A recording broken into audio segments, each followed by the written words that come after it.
أعوذ بالله من الشيطان الرجيم.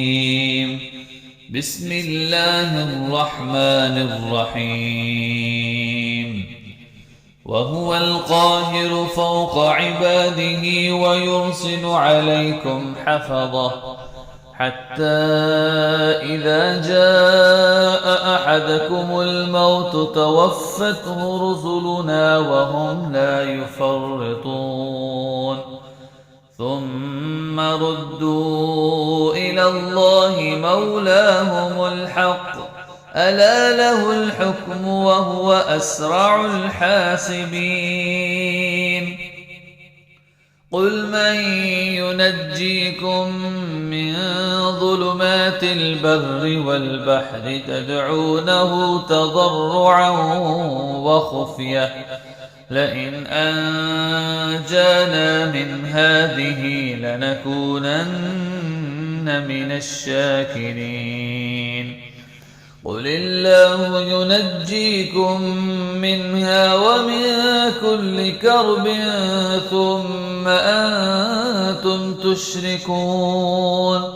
قل هو القادر على أن يبعث عليكم عذابا من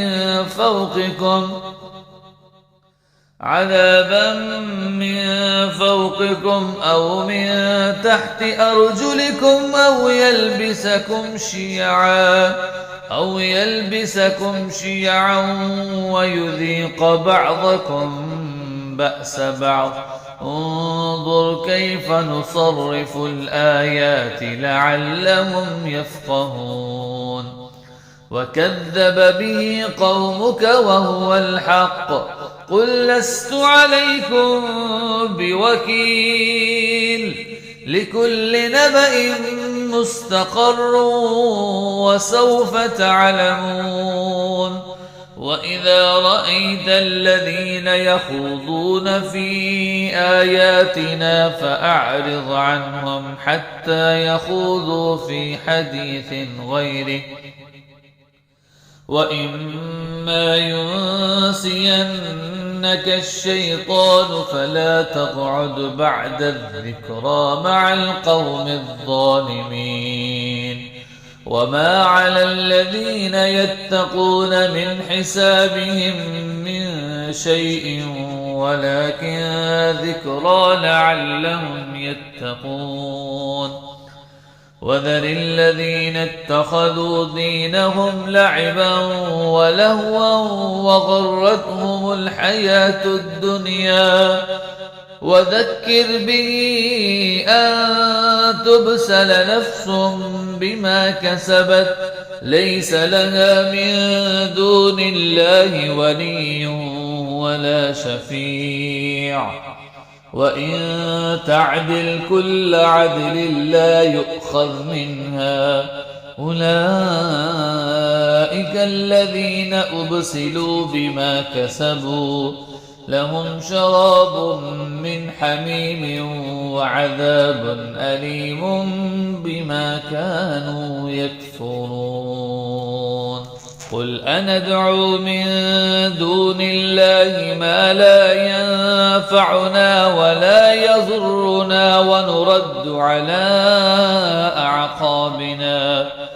ونرد على أعقابنا بعد إذ هدانا الله كالذي استهوته الشياطين في الأرض حيران له أصحاب يدعونه إلى الهدى ائتنا. قل إن هدى الله هو الهدى وأمرنا لنسلم لرب العالمين وأن أقيموا الصلاة واتقوه وهو الذي إليه تحشرون. وهو الذي خلق السماوات والأرض بالحق ويوم يقول كن فيكون قوله الحق وله الملك يوم ينفخ في الصور عالم الغيب والشهادة وهو الحكيم الخبير.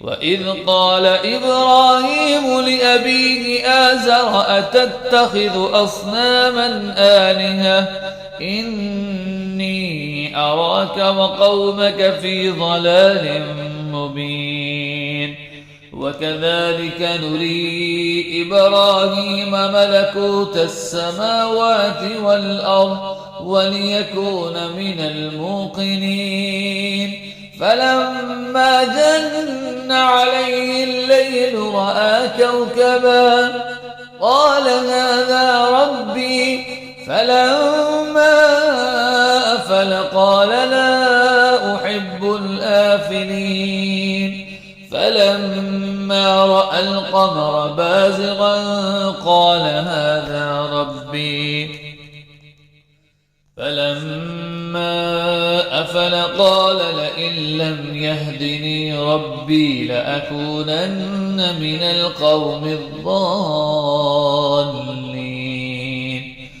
فلما رأى الشمس بازغة قال هذا ربي هذا أكبر فلما أفلت قال يا قوم إني بريء مما تشركون إني وجهت وجهي للذي فطر السماوات والأرض حنيفا وما أنا من المشركين وحاجه قومه قال أتحاجوني في الله وقد هدان ولا أخاف ما تشركون به إلا أن يشاء ربي شيئا وسع ربي كل شيء علما أفلا تتذكرون وكيف أخاف ما أشركتم ولا